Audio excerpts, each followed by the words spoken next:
عليكم ورحمة الله وبركاته. ازيكم يا حبايبي؟ عاملين ايه؟ يا رب تكونوا بخير دايما ان شاء الله، دايما بالخير باذن الله متجمعين. ربنا يعود علينا وعلى المسلمين اجمعين يا رب العالمين، واحفظ مصر وارحمنا من الغلاء اللي الناس فيه يا رب. اللهم امين. النهارده معانا اكله كده خفيفه وحلوه، هنعملها مع بعض بطريقه وهتخليكي تحبي العدس او الكشري او الرز بعدس. احنا في ناس بتسميه كشري وفي ناس بتسميه العدس او الرز بعدس.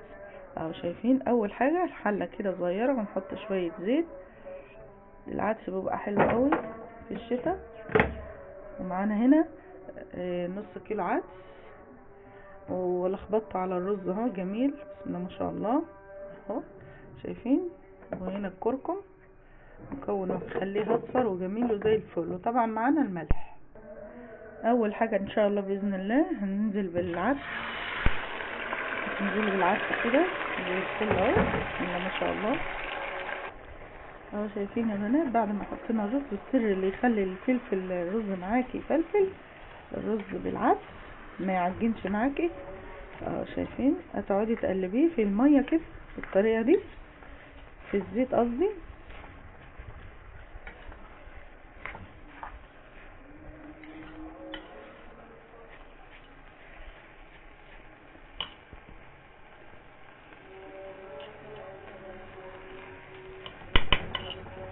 هنا معانا معلقه كركم، شويه ملح على حبه مرقه.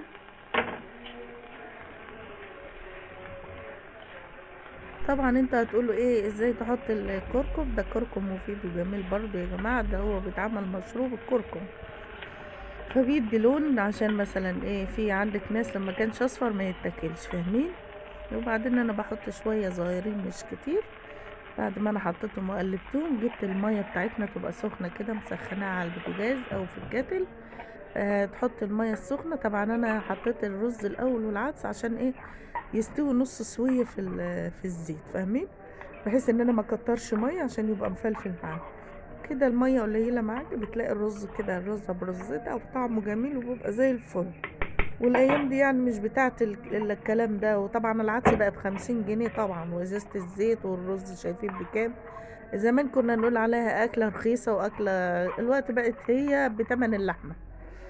ربنا يعدي الايام ده على خير، اللهم امين يا رب العالمين. طبعا انت حطيتي قاعد الميه بتاعتك، بتشوفي الضوء الملح، شايفين الميه صفرة جميلة، هتشوفوها في التقديم تحفة ما شاء الله، بالهنا والشفا. عندك شوية مخلل، زيتون، شوية لفت، عندك سلطة، طبق سلطة الموجود عندك. حطيت شوية ملح، كانت محتاجة شوية ملح وشوية مية كده حلوين صغيرين. وتروحي بقى بسم الله ما شاء الله، شايفين استنيتها لما ايه استوت، وهي لسه كده بتستوي قلبيها وشوفي طلعي البخار اللي انت شايفاه ده. معلش بمسح الكاميرا بقى كده بقى دي تقلبيها تقليبه حلوه، تجيبي اللي تحت فوق واللي فوق تحت ونص، وتكشفيها نص كشفه عشان ما تعجنش معاكي، لانه الرز والعدس بالذات بيعجن، وما يعجن معاكي مش هيبقى حلو. شايفين البخار اللي طالع ده؟ طالع في الكاميرا في التليفون. طبخه زي الفل وصفرة وجميله. هقدمها معاكم ويا رب تعجبكم. اللي تشوفوا القناة تعمل لايك وشير يا بنات، ووصلكوا كل جديد. وحمرت عليها بطاطستين كده حلوين، شايفين اللفت اللي انا عاملاه معاكم في الفيديوهات؟ شوفوا ارجعوا للفيديو وانتوا تشوفوا ما شاء الله شكله جميل وتحفة، بسم الله ما شاء الله، بألف هنا وشفا على قلوبكم. قدمته في الصينية كده، وقدمته في طبق صغير ويا رب يعجبكم. البطاطس كده حمرتها كده تحميرة، كانت ايه صوتها حلو يعني، بسم الله ما شاء الله. بس حبيت ان انا ايه اشيل الصوت عشان كان في صوت بره.